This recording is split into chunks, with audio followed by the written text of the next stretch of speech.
3981 Gloria Lane in Carlsbad. This is Ian with Build Brothers. Going to go ahead and do a quick inspection here on the existing solar system. We got a Miller adapter here. That's this big meter hanging off of the SDG&E meter port. And basically when this house was converted from overhead to underground service, this Miller adapter was added. We'll start at the meter here, and we know the solar system is working. I don't know if you can see that through the cloudy cover. Basically, there's a little arrow there on the left-hand corner of that screen that points to the left when the solar is producing more electricity than the house is using. So that's a good sign. And then there's also a negative number there on kilowatt hour usage for the day. So system is definitely working properly. We've got it all labeled nicely, and there's our solar breaker right there. That solar breaker feeds this combiner box and Envoy monitoring system for this this type of solar. So this communicates to the internet via Wi-Fi signal to the home, and it also has a cell signal. So when the new owner takes possession of the home and adds Wi-Fi to the house, they'll need to call Enphase and add the Wi-Fi credentials to this monitoring device. It can also be hardwired, but typically we just hook them up via Wi-Fi. This will send all the data from the roof onto the internet, and then the owner can monitor the solar system on an app on their phone. See what panels are producing what, and how the trees in the backyard, how the shade from those trees affect the system. There will be a one-time ownership transfer fee of, I think, about $300, $300 with Enphase.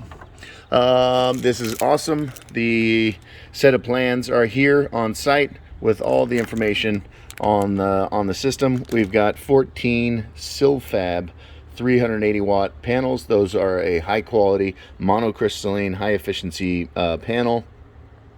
And then there are 14 Enphase IQ7 Plus microinverters, and those are awesome as well. Great warranty, full 25-year warranty on those inverters.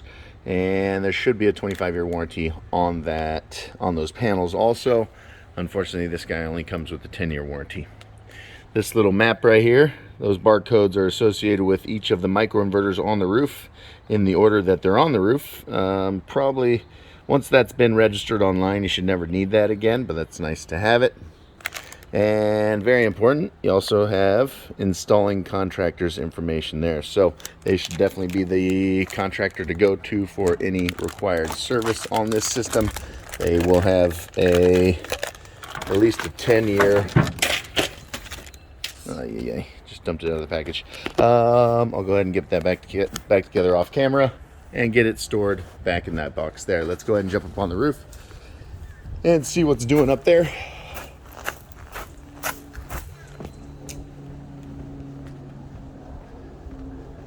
All right, the home, I don't know how big the house is, but it's got an attached ADU. Now, both the ADU and the main house run off the same meter, so there is no way to separately meter the ADU unless you got creative with like a third-party meter system. So right now the solar is running both the main house as well as the ADU, and there is no way to separate that. There's our 5.32 kilowatt system size, and that's enough solar to offset about a $250 average electric portion of an SDG&E bill. With a home this size in this part of the county, I would expect the house to use somewhere around $300 worth a month, depending on family size, electric vehicles, usage habits, that kind of thing. And so if there is another small family in the ADU, then this home may need a bit more solar, but this is definitely a great start.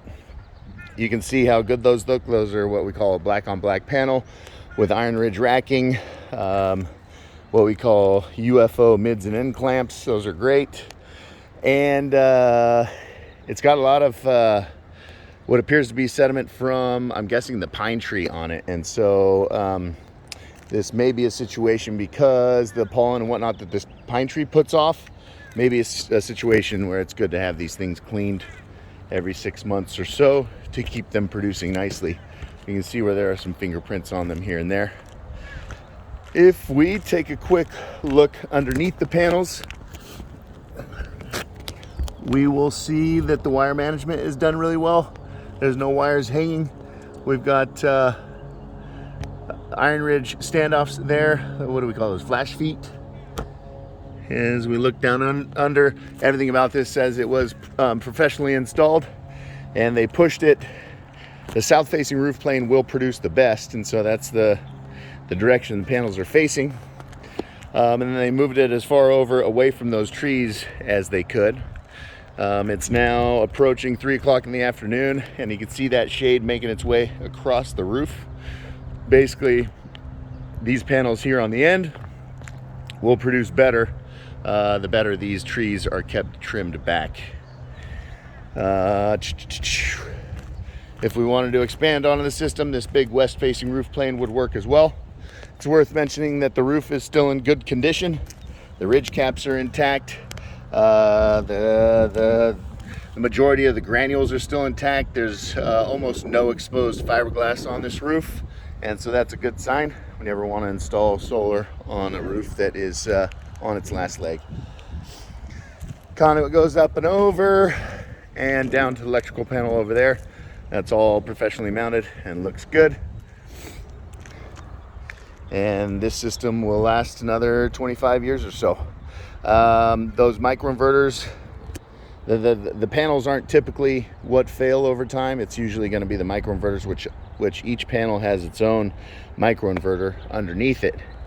And Enphase's warranty is excellent. They actually will auto ship those microinverters out to the house, assuming that they have visibility on the monitoring. So it just needs to be hooked up to the internet.